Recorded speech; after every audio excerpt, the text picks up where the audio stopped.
तो हेलो बच्चों, आज फिर आपका स्वागत है वननेस लर्निंग क्लासेस में। आज हम जो है कि 10वीं का ये सवाल है, 9वीं और 10वीं दोनों में आता है। सिद्ध करें करने में 3 एक अपरिमेय संख्या है, तो आज इसको हम सिद्ध करेंगे। देखते हैं ऐसे सवाल को हल करने का इतना आसान तरीका, बहुत आसान तरीका। तो इसका जो करने में 3 हो, करने में 7 हो, करने में 5 हो, बहुत आसानी से हम सिद्ध कर सकते हैं। 11 हो, मीन्स करणी से लेवल में जितने करणी से संबंधित जितने प्रश्न हैं आप आसानी से इसको सॉल्व कर सकते हैं। बहुत आसान तरीका है, आप ध्यान से देखेंगे। और जितने भी नए जुड़े होंगे हमारे चैनल से, जितने नए होंगे तो हमारे चैनल को शेयर सब्सक्राइब जरूर करिएगा, जिससे आपको उसकी हेल्प मिल पाए, और दूसरे विद्यार्थियों को भेजिए जिससे उसकी सहायता हो पाए। तो इस तरह से सिद्ध करें करने में 3 एक अपरिमेय संख्या है। तो अब यहाँ पर क्या करना पड़ेगा, हम इसको मान लेंगे, इसके विपरीत मान लेंगे कि माना कि करनी में 3 एक क्या है, ये अपरिमेय संख्या बोल रहा है तो हम लिखेंगे परिमेय संख्या है। बहुत आसान तरीके से है, इसके विपरीत हमको मान लेना है। कोई भी संख्या रहेगी, करनी में 3, करनी में 5, करनी में 7, करनी में 11, जो भी संख्या रहेगी तो सबको क्या करना है, यही विपरीत मानना है कि करनी में 3 चाहे करनी में 7 एक परिमेय संख्या है। अब परिमेय संख्या, तो परिमेय संख्या आप जानते हैं कि परिमेय संख्या को P/Q के रूप में हम दिखाते हैं। तो जब P/Q के रूप में दिखाते हैं तो P/Q बराबर करने में 3 दे देंगे, क्योंकि हम परिमेय संख्या माने हैं।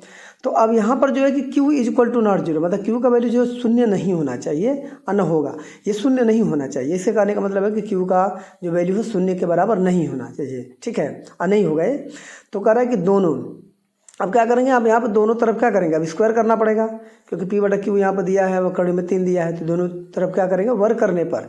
अब वर्ग करते हैं इसको, तो इस तरह से क्या करेंगे, P/Q को फिर नीचे की तरफ हम क्या करेंगे, लिख लेंगे, और फिर बराबर करने में 3 जो है लिख लेंगे, और दोनों का वर्ग करेंगे। ठीक है, शुरुआत करते हैं यहाँ से। P/Q ये रख देंगे वर्ग, हम बराबर करने में 3 भी रखते हैं, और इसका भी वर्ग करेंगे। ठीक है, दोनों तरफ वर्ग करना है। अब दोनों तरफ वर्ग कर देते तो ये क्या हो जाता है, आप जानते हैं वर्ग बहुत सारे आप लोग निकाले हैं, वर्ग को निकालने का तरीका आप जानते भी हैं। तो ये P का वर्ग हो जाएगा, Q का वर्ग हो जाएगा। अब करनी में 3 का वर्ग है तो ये वर्ग क्या होता है ना, 2 से कट जाता है। वर्ग जो है 2 से कट जाता है, चाहे करनी में 3 पे रहे, करनी में 7 पे रहे, करनी में 11, मतलब कोई भी करनी में रहे यदि उस पर वर्ग है तो कट जाता है। तो अब यहाँ पर क्या करेंगे, हम लिखेंगे P² है ना, यहाँ पर लिखेंगे। अब यहाँ पर क्या करेंगे, ये हमारा जो है कि Q जो है, यहाँ पर एक Q जो है ट्रेंगुलर हमने क्या किया, मल्टीप्लाई कर दिया है 3Q में, ठीक है ना, क्योंकि Q² था नीचे, लेकिन एक Q को उधर मल्टीप्लाई कर दिया तो यहाँ पर क्या हो जाता है। अब ये देखिए यहाँ पर होता क्या है कि ये देखिए यहाँ पे भिन्न, मतलब P²/Q और बराबर हो गया 3 × Q, ठीक है ना। अब यहाँ पर जो है कि ये जो हमारा है ये भिन्न के रूप में हो जाता है, P²/Q ये भिन्न के रूप में हो गया। अब यहाँ 3 × Q जो है कि भिन्न के रूप में नहीं है, पूर्णांक के रूप में हो जाता है, ठीक है ना। तो आप जानते हैं कि P/Q को भिन्न के रूप में लिखा जाता है। P/Q को भिन्न अंश बटा हर के रूप में लिखें तो अंश बटा हर को हम ही P/Q कहते हैं, मतलब ये हम क्या कहते हैं, उसको परिमेय संख्या कहते हैं, है ना। तो अब यहाँ पर देखिए एक तरफ भिन्न हो गया, P² Q हो गया, दूसरी तरफ क्या हो गया, 3 × Q का मतलब पूर्णांक हो गया।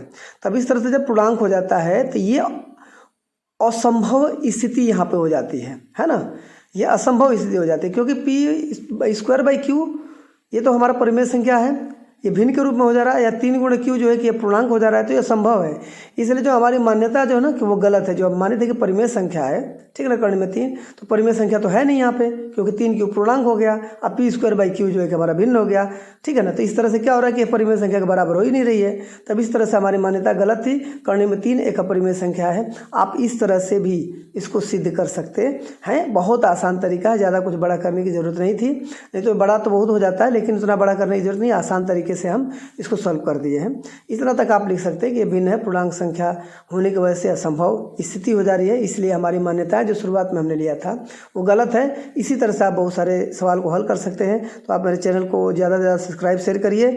जय हिंद, जय भारत।